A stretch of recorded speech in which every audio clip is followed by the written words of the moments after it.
Okay. My background is in physics and electrical engineering. I have a PhD in general engineering and 2 bachelor's and master's in physics. Taught community college for years in physics and electrical technology and computers and microprocessors and also environmental science. So this is the, I would say, outgrowth of my interest in the concern about the environment and the experience of using the textbook, which I have underneath my computer right now, Living in the Environment by Miller, which I used for years teaching community college. So this is a topic that's close to my heart. And especially in this day of global warming, we have a lot to look at. So hopefully you'll see some information that you can take away and act upon. The presentation you're about to see is one that was also already given to the IEEE, which is the Institute for Electrical and Electronic Engineers. That happened in November at Tufts University.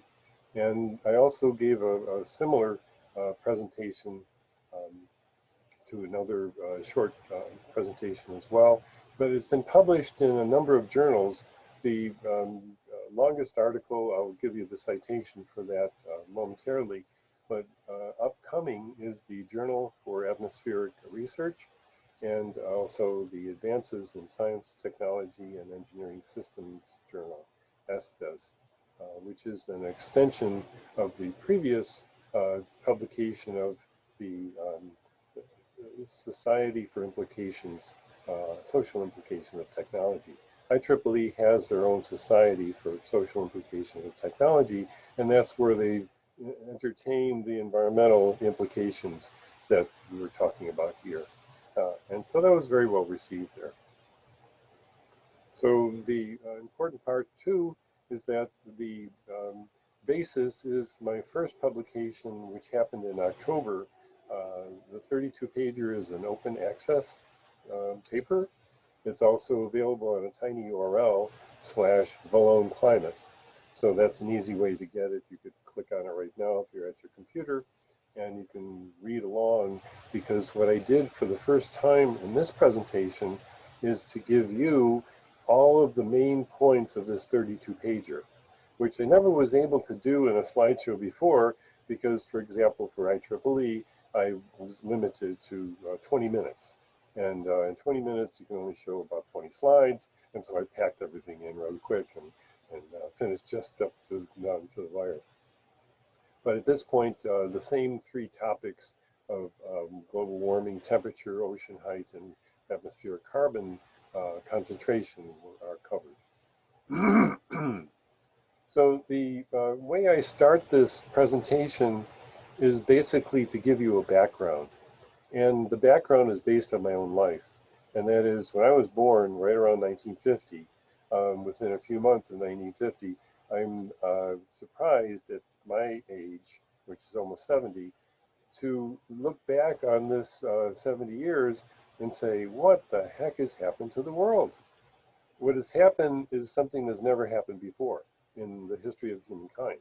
And that is, when I was born, only 2.5 billion people were in the world, half of whom were starving. Literally about 1 million people were starving, most in India.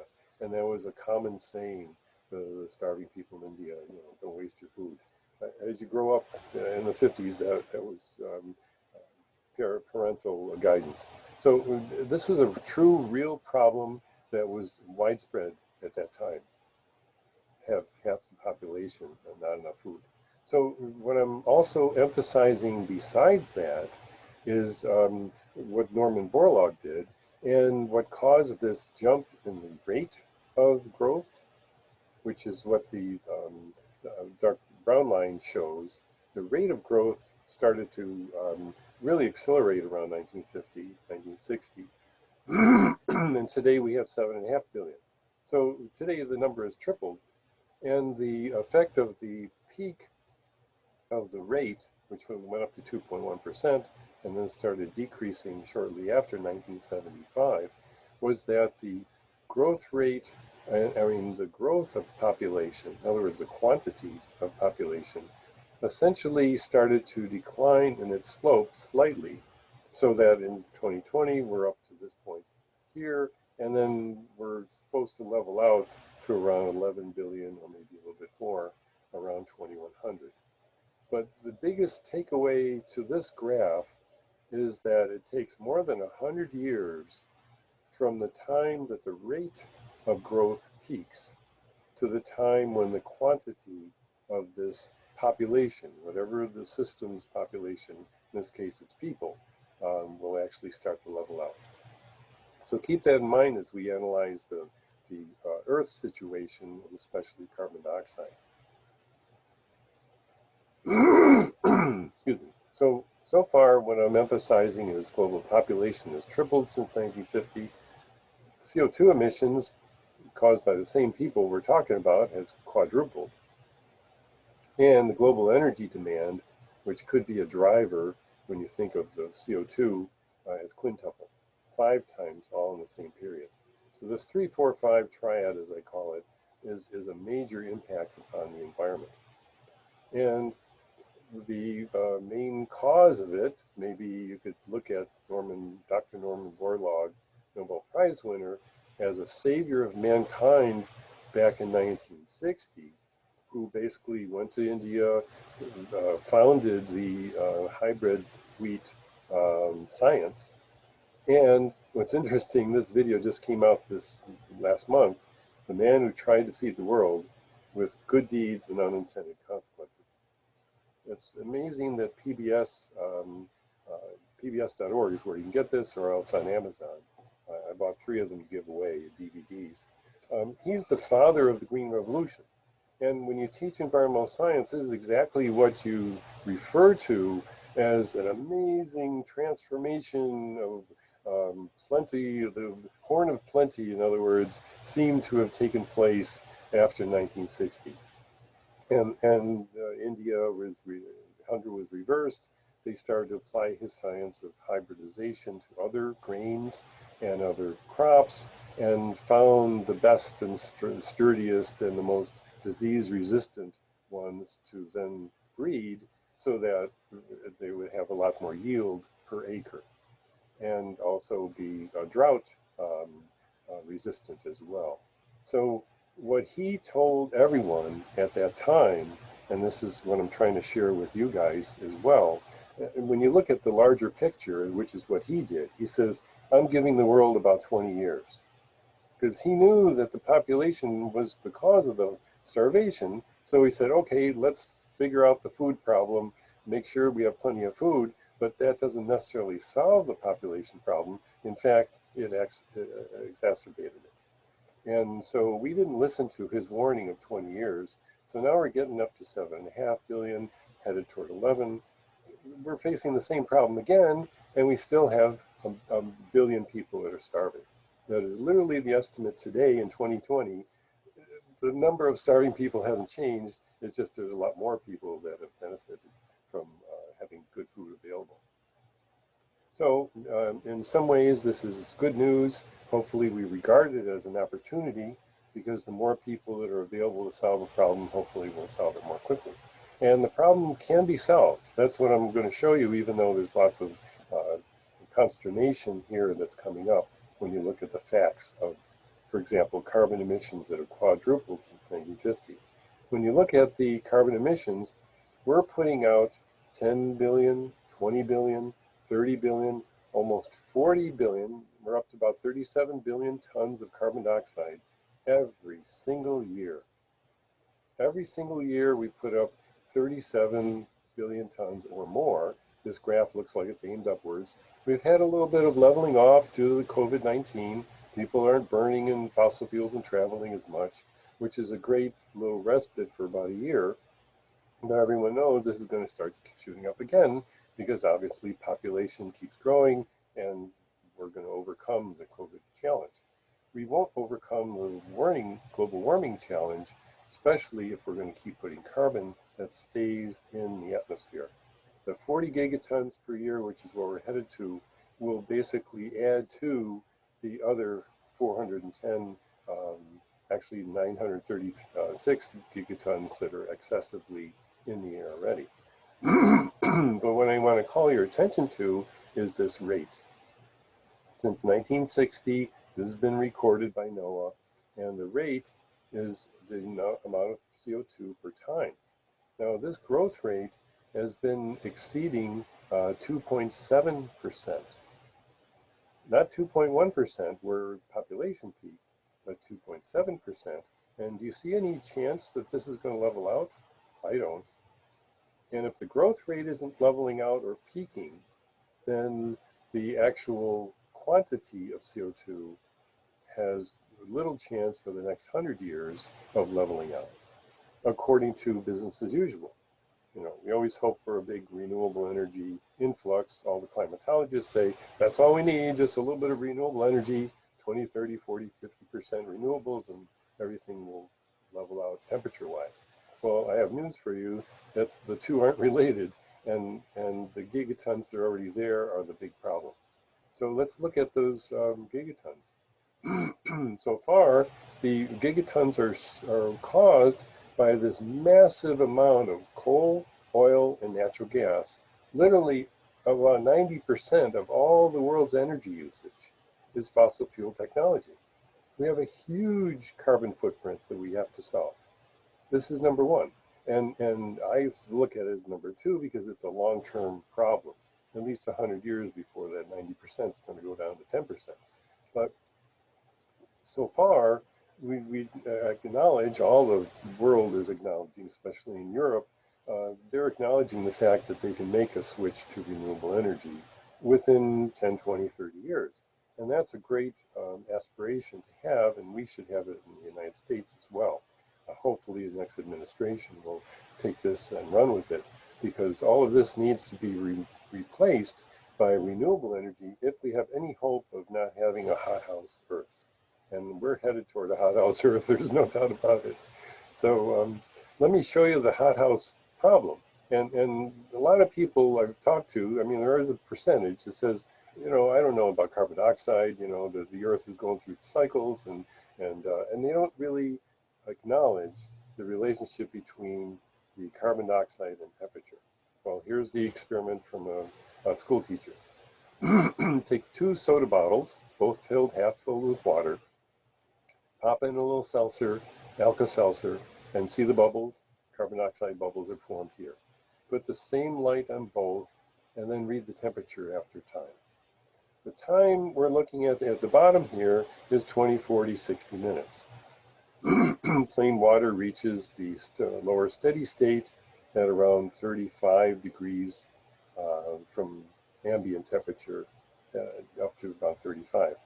The seltzer water, which is just a little bit extra CO2 added to the air above the water, takes longer to reach the steady state and levels off at 44 degrees, 9 degrees C hotter.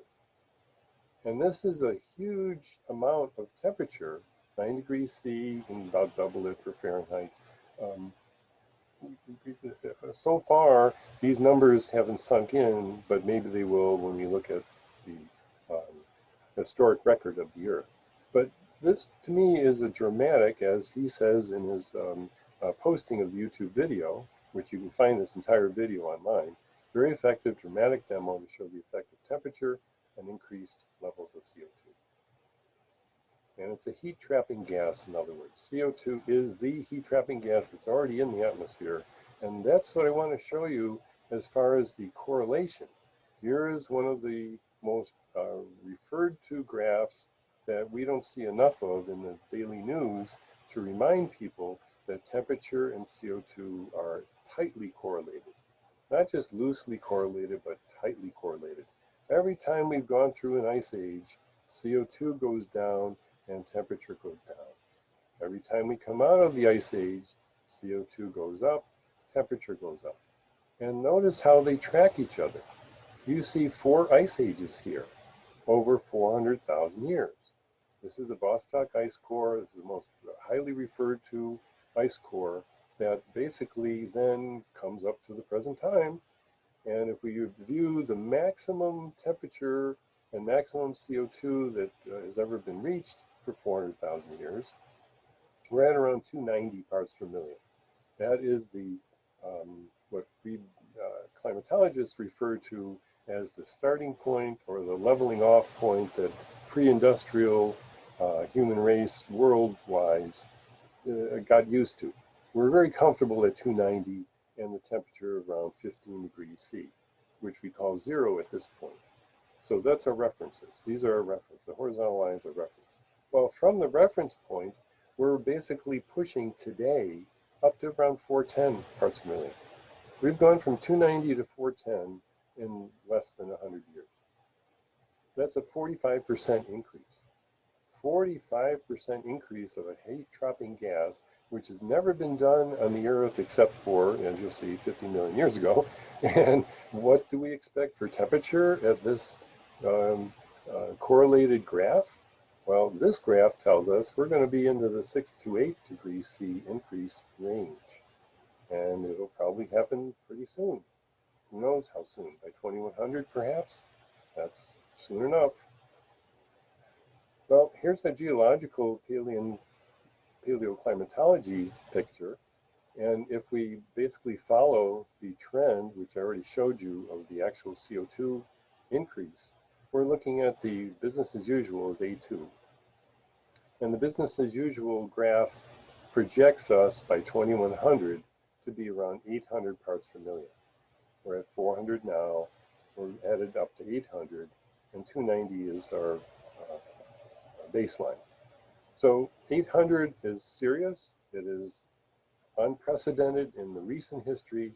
However, if we look at the 800 we're headed to for 2100, for A2 business as usual, way up here, we can go back in time, go through our 4 ice ages, and even further, millions of years before that, and guess what? We end up at the Paleocene thermal maximum in the Eocene epoch at 800 parts per million.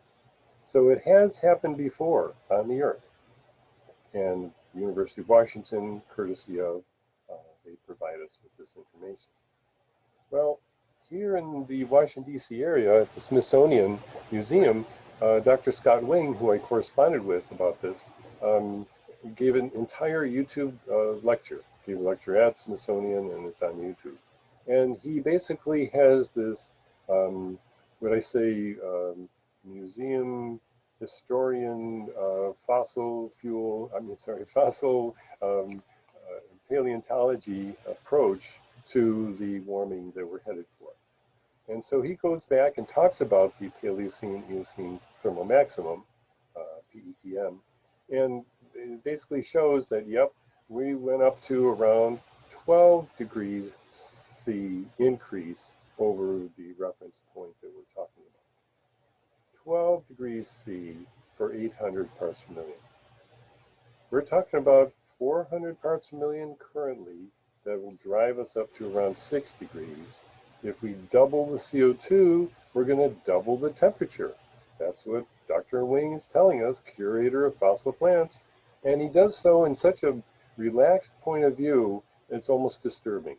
I even corresponded with him saying, you know, shouldn't we be talking more seriously? Shouldn't we be warning the public about how intense and dangerous this is? And he says, well, I just take the larger picture, larger perspective. And talk about larger perspective, here you go. Here is the largest perspective we can ask for. Go back 500 million years. But recently, we're, as I say, pumping up the CO2 in this little ballpark. And if we screech over here to the sea level, this is centigrade, Celsius, then we're still looking to the 0 to 6 degree. However, notice once again on this graph, the PETM, which we acknowledged was 800 parts per million approximately, is up in the same range of the 12 degree increase. So these are numbers that are beyond shocking, beyond extreme concern. These are crisis situations that are just like COVID, only worse, because it's going to impact the entire world in a long-term effect that you can talk about the overall population effect of migrants, starvation, heat exposure, equatorial region uninhabitable. It's amazing that we don't have a movie to go to about the coming heat hothouse Earth. But I'm sure it'll be soon. Hollywood will catch up. Okay, well, what effect is this having with only a few years? Here you go. Here's the researcher, James Borlaug, who has done an extreme ice survey of 18 glaciers. And what he found was, for example, the Columbia Glacier is losing 1 mile every 3 years. And this is the 2006 picture of that glacier, Columbia Bay, Alaska. And here's 2012, completely gone. A glacier that disappeared in 6 years. National Geographic covered it. It's basically now historical. You can go back and see the mountains. They were completely covered by the glacier only 6 years ago. And is this happening around the world? Well, yes, actually it is. Antarctica is losing about 100, actually this is 1,500 gigatons in about 10 years. 1,500 gigatons of ice mass have disappeared in Antarctica in approximately 10 years. And when we look at Greenland, surprisingly, it's double that. Greenland doubles the Antarctic ice loss. In the same 10 years, approximately, we're looking at about 3,000, a little bit over 3,000 gigatons of ice mass. Greenland will be melting so fast that we're going to see major changes, not only in the Arctic, which is only going to be a couple decades before that's ice-free. North Arctic is almost ice-free now during the summer, but Greenland is headed to be next. And I always think, well, whoever named Greenland was prophetic, because we're going to see a green land, probably within a few hundred years. And all of that, by the way, as these two melt, just to give you a forewarning, Greenland will contribute to about 10 meters of sea level rise. And you figure it takes 1,000 years or more before Antarctic will melt, that'll contribute, they say, around 70 meters. 60 approximately plus 10 is 70. So we got at least 70 accounted for between these two ice masses of sea level rise in the next, say, 1,000 years or so. But sea level is something I'm not trying to emphasize too much. I got a couple slides on it, but I'm really trying to focus on and convey and communicate the temperature issue. Temperature in CO2, temperature in fossil fuels, temperature and GHG, which is the greenhouse gas forcing. This is a graph showing greenhouse gases and temperature. And once again, you see the graph that, in this case, is looking at the greenhouse gases forcing upwards faster than temperature can follow quickly. So there's a little bit of lag. Luckily, we do have a little bit of a lag. We're up to 1 degree, over 1 degree C change right now. And of course, the greenhouse forcing is seriously leading its way. Well, one of my heroes in life is Dr. Jim Hansen. I've met and talked with him briefly. I get his newsletter. He's written a few books, and he works at New York University, but also he was at NASA Goddard, which is actually here in Beltsville, Maryland. And what he did in 1988, which was unprecedented at the time, was to publish an article and then give senatorial testimony about the coming global warming and climate change. Of course, he was castigated seriously because nobody wanted to believe it. Well, as we look back now, and I published my article in 2019 because of this graph. In 1988, for some reason, he included 2019 as the very last data point on his NASA supercomputer projection of what temperature increase would be experienced worldwide in 2019. Of course, he's got the other years here too. But I was so surprised to see 2019 here. I thought, oh, I got to really celebrate that year. And of course, who in the world, except for Dr. Jim Hansen, would have the audacity to look 30 years in ahead and actually come up with the exact number. Exactly on target. 1.1 degrees is really what we now have seen as an increase from our zero baseline, which is 15 degrees, 15 and a half, approximately C worldwide.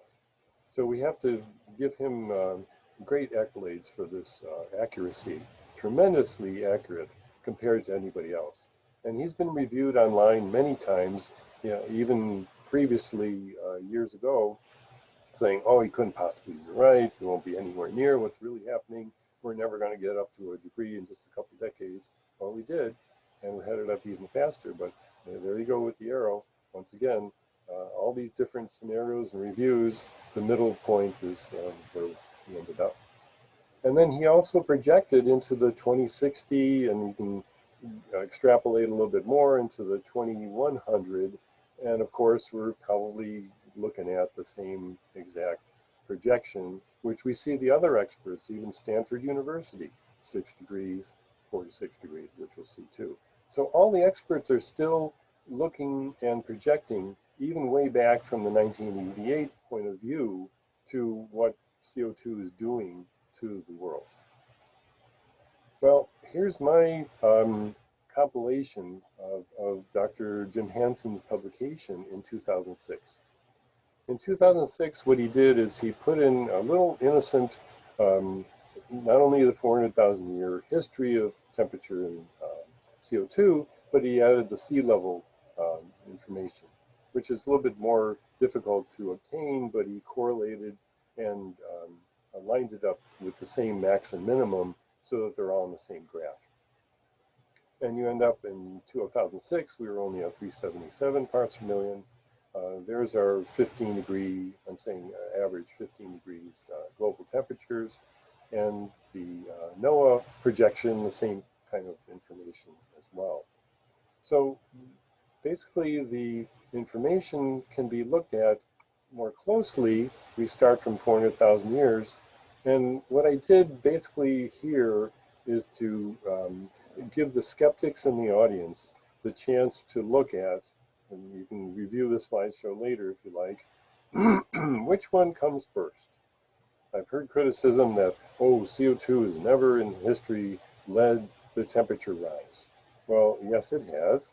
If you look at CO2 and just look at any particular vertical line, you'll probably find the black line ahead of the other two lines. And you see that basically anywhere you want. Go through the middle, same thing, and go through the end. Any one of these three will lead the other two. That's what you learn from this graph. It's so remarkable that people haven't, climatologists especially, paleoclimatologists, haven't studied this to the max in order to glean what I found was so easy to glean from the table that Jim Hansen published. Let me step back and explain what did he publish. Well, this table is remarkable. I've never seen a graph that gives us this kind of table. And what you see in between here are dotted lines, horizontal dotted lines. The axes are labeled with 10 parts per million difference, a linear difference, a linear scale for carbon dioxide. We don't have a linear difference for temperature, do we? Yes, we do. Half a degree for every horizontal dotted line. We don't have a linear gradation for sea level, do we? Yes, we do. 10 meters or sea level rise or decrease for every dotted line. So what I'm emphasizing, as I say, is just in this case, temperature, 20 parts per million of CO2. If nothing else you take away, then memorize 1 degree C for 20 parts per million, then just start at 290 and go up to 410, subtract them, you get 120. 290 is our baseline, where we'd love to be and stay. 410 is where we are now.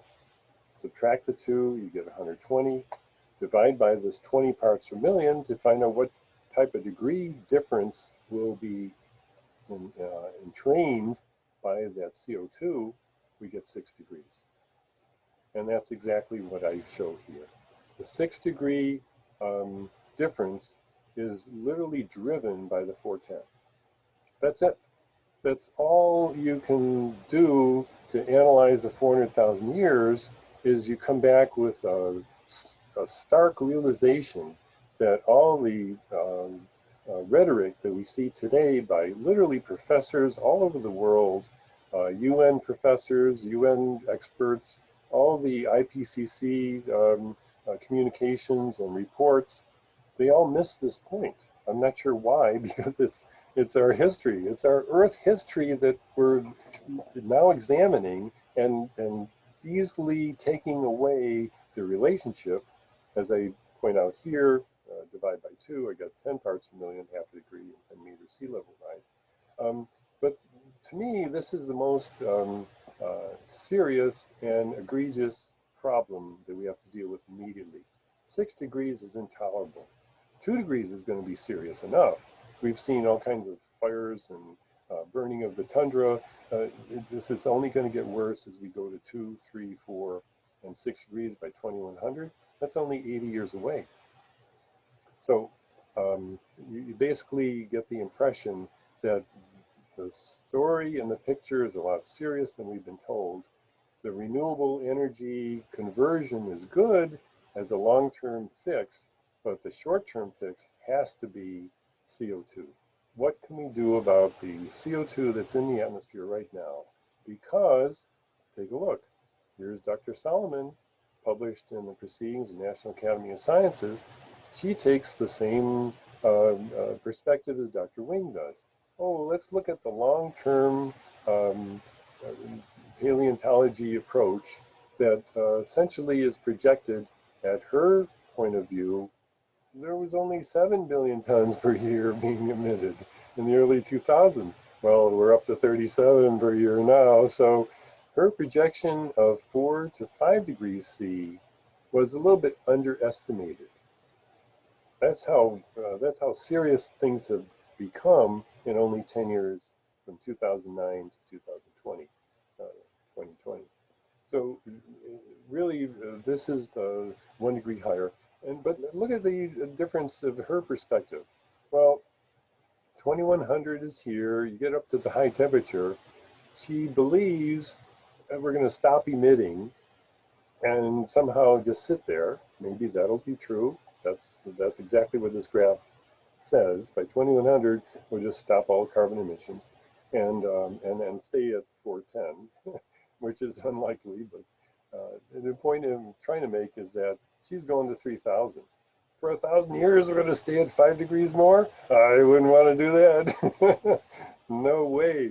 But this is exactly what's published in the journals. And scientists aren't really communicating to the public the seriousness of what they're projecting for the long-term effect of global warming. Here's Stanford University, Brown and Caldera. Brown and Caldera have a wonderful bunch of articles on this. Their projection, once again, is in the 5 degree to 6 degree C range by 2100. So I'm trying to enforce upon the reader, the public, or the viewers, that all the climatologists agree on the actual projection by 2100, irrespective of whether renewable energy comes on board or not. If it doesn't, things will only get worse than 6 degrees. We're literally, as you know, from the previous PETM, headed much higher. But say renewable energy does come on board, we can still maintain the 6 degree as the top for 1,000 years. Well, I don't think either scenario is acceptable, and so I want to show you the most extreme revolutionary approach to solving this problem and getting back down to 290. So all this meter, sea level rise, threshold of catastrophe, you can find these articles everywhere in the literature of how serious we are. Here's just a little bit of sea level stuff. As a courtesy, I wanted to show you that yes, we are looking at least a couple meters by the end of the century. A couple meters of sea level rise. It's a very slow thing. I hate to say it, but it's like the frog that's sitting in the water that's slowly becoming warmer and warmer. But the red shows us what's happening to the coastline and what will be gone by 2100. All the red stuff will be underwater by 2100, by at least on or below current sea level. So, and here's a projection of what London will look like by 2150. So let me start at the solution stage and kind of look toward the future about what can be done. First of all, we see in the literature the carbon tax has been advocated. And what's surprising is that the carbon tax is actually positive and popular if it's linked to the possibility of funding renewable energy.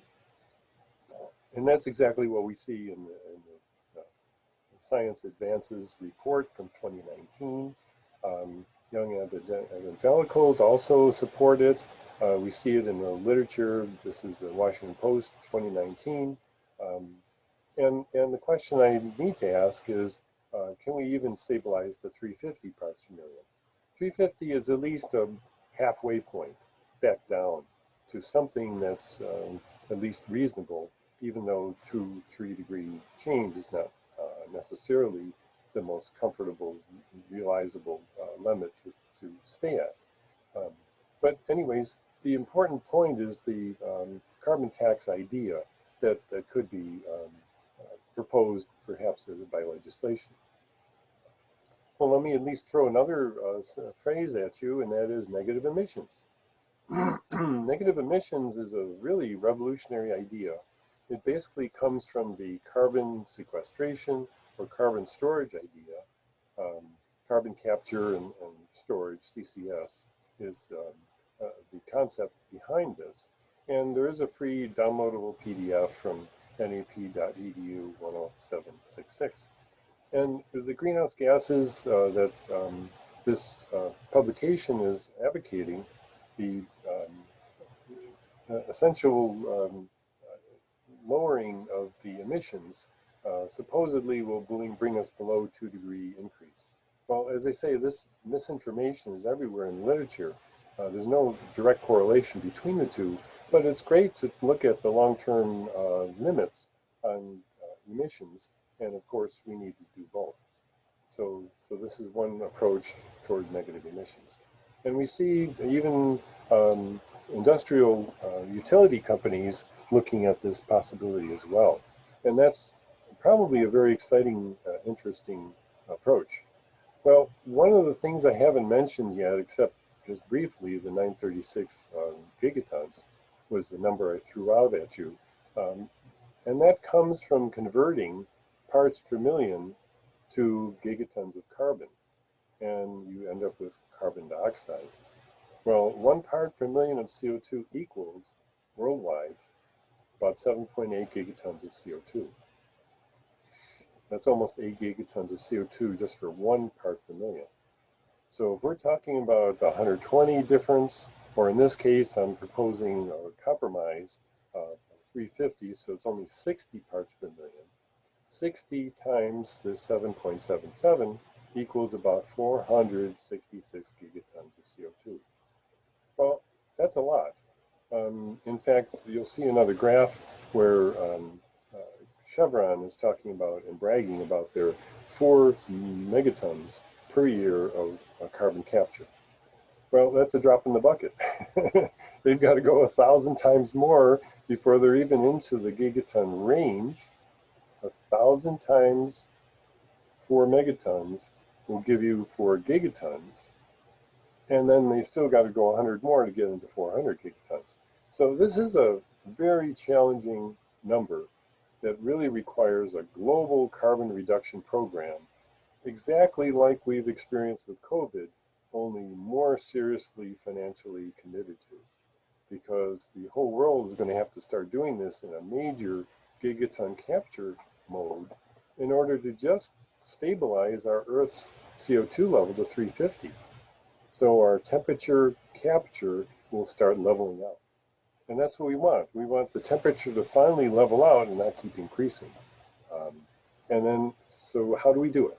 Well, if we basically are adding 40 gigatons per year, that means we have to exceed the capture rate by at least, say, 50 to 100. So I'm stretching it and saying we should go for 100 gigatons for 10 years, And of course, then you get to 1,000 gigatons, which will take care of everything. But even if we go for 5 years and then 50 gigatons after that, we basically can stabilize the atmospheric levels as we work on renewable energy and implementation. And as lots of different publications state, pulling CO2 out of the air and using it can be and will be a trillion-dollar business. And I want to emphasize the fact that as we saw those climate change 400,000-year graphs, it is reversible. All of those CO2, temperature, and sea level things that were going up together also went down together. So all we have to do is change one of the variables and the other two will go down as well. And the way to do it really is to reduce the CO2 in the atmosphere, bring that down. So it's no longer trapping heat. And people are doing that. This is NCSU University, North Carolina, that's developed a polymer with successive layers that can trap and absorb CO2. Journal article on that. We also published Future Energy E-News. You can subscribe to Future Energy E-News on our website, integrityresearchinstitute.org, and just scroll down the right-hand side and punch in your email. And Constant Contact needs you to do it personally in order to get our free email every month. We cover basically 5 stories that are on emerging energy, propulsion, and bioenergetics every year. And we already did cover that capturing thing. So here we get to a more serious, Jewel magazine, by the way, is very popular for these type of environmental solutions. 2018, here's a process by David Keith that essentially looks at the capturing CO2 in a large volume mode. And the costs right now are at least $100 per ton. We're basically looking at $10 per ton for a new novel approach by Project Vesta, but the ideal would be $1 a ton. But even at $1 a ton, if we're trying to do 50 gigatons a year, we're basically committing $50 billion, and this could be, if it's $10, $500 billion every year, just to grab the 50 gigatons out of the air. That's already almost 50 gigatons will be going up shortly as we surpass the 40. So we really should be aiming at twice that much. In other words, $1 trillion business, as we already saw was projected. Carbon Engineering is another company, which I'll show you another picture of, who's doing this on a big, large scale. High Tech is another company that's essentially looking at making hydrogen out of their smog and various fossil fuel emissions. Onboard electrolyzers also are being implemented and experimented with to make hydrogen. And there's novel methods for making hydrogen that are actually very worthwhile in this approach. Carbon Engineering out of Calgary, Canada is the only one I've seen with this kind of scenario. I mean, this is really impressive. for an artist even to propose the fact that, yes, we're going to start treating the atmosphere in a really big way, gigatons are now possible when you have this kind of hardware. And of course, this needs to be publicly funded for direct air capture for CCU and CCS. Carbon capture utilization, but more importantly and more valuable is carbon capture and storage. I have to mention the trillion tree solution that I've heard bantered around. Trillion trees are nice. If they take decades to grow before they even get up to the 1 ton per tree that trees normally sequester. However, when you cut them down and burn them, all that goes back up in the air. So trees are a short-term storage medium, even if we go ahead with the trillion tree idea to temporarily over the next 100 years store 1 trillion tons of CO2, which would be great. I mean, we get that 936 gigatons out of the air, perhaps, but the important part is all those trees would have to stay living, but they don't. They basically die, fall over, and all the carbon goes back into the atmosphere. So overall, let's look at more serious approaches that capture carbon into rocks. And this to me is the most exciting and probably the most progressive gigaton CCS I've ever found. ProjectVested.org, nonprofit, they found a green olivine rock. It's a sandy substance that can actually speed up the carbon capture, and it also deacidifies the oceans. So it's a volcanic mineral. And they found that as it weathers, it will start grabbing CO2. So their current, you'll see on their website, their current project is to experiment with this basically on a sea bed, on a seashore. And MIT Technology Review and many other journals have published Earth Systems Dynamics and so forth, the benefits of it. In my last few slides, simply show you other approaches. For example, as you prepare for the next several decades of heat increase, which will get hotter and hotter before it starts to get cooler as gigatons finally get sequestered. In the meantime, everyone should be using white on surfaces like flat roofs, and also on pavements, and also on your tilted roof. And for insulation, there's a much better insulation than the fiberglass stuff you buy at the hardware store. It's phase change insulation. If you look for phase change insulation anywhere on the internet, Install Corp is one of them. There's many other companies that do sell them, and they sell them for different ranges.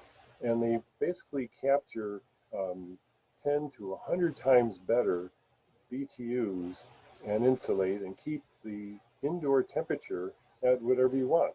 For example, for warehouses, you might be able to tolerate the 77, 84 Fahrenheit, but for indoor air, it'd be great to store it. And as I say, you can pick the insulation, phase change insulation that will stabilize the indoor temperature. So it's quite exciting that phase change insulation can be used on the attic insulation across.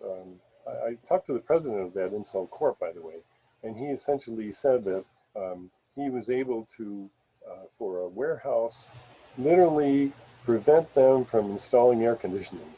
And instead, he just installed phase change insulation across the top. That's how powerful this stuff is. And the last thing I should say, temperature indoors only goes up and down 2 degrees when you do this correctly, even though outdoor temperature could be 80, 90 degrees.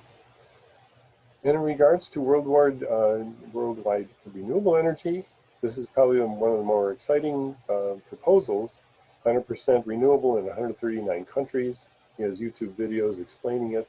Mark Jacobson is the name that you need to Google to see this wonderful video. He has several videos. By 2050, he says 139 countries that he names can all switch to renewable, and he shows how it will create jobs and also, of course, get rid of the fossil fuel problem and emissions problem, which is my main concern. So there's my article. You can download it for free, tinyurl/Valone Climate.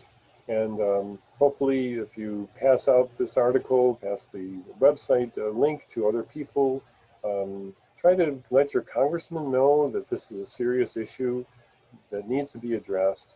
And the way to address it is by carbon capture.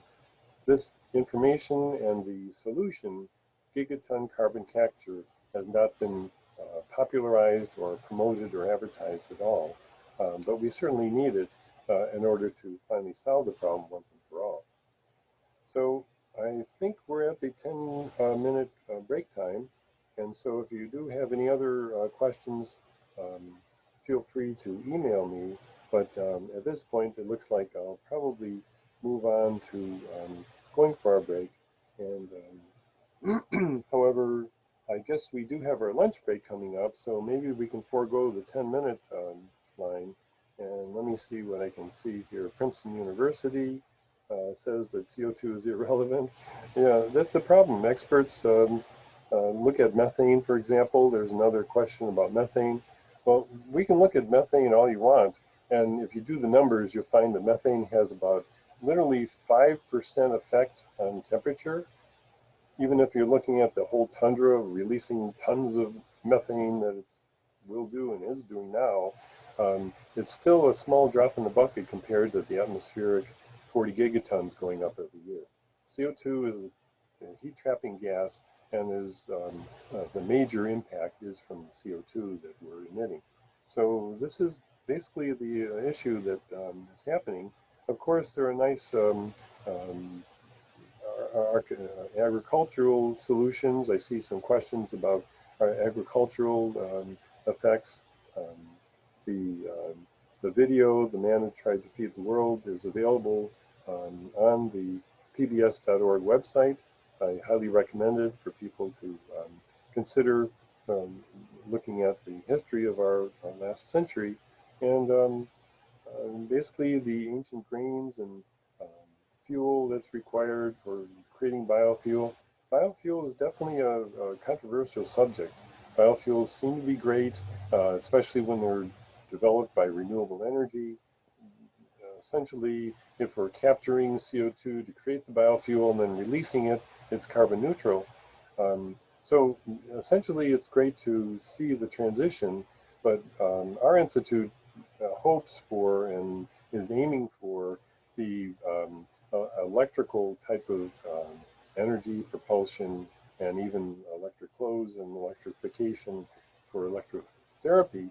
It's amazing how all three program areas find benefits from electricity, and of course I should end with the surprising insight into electrons.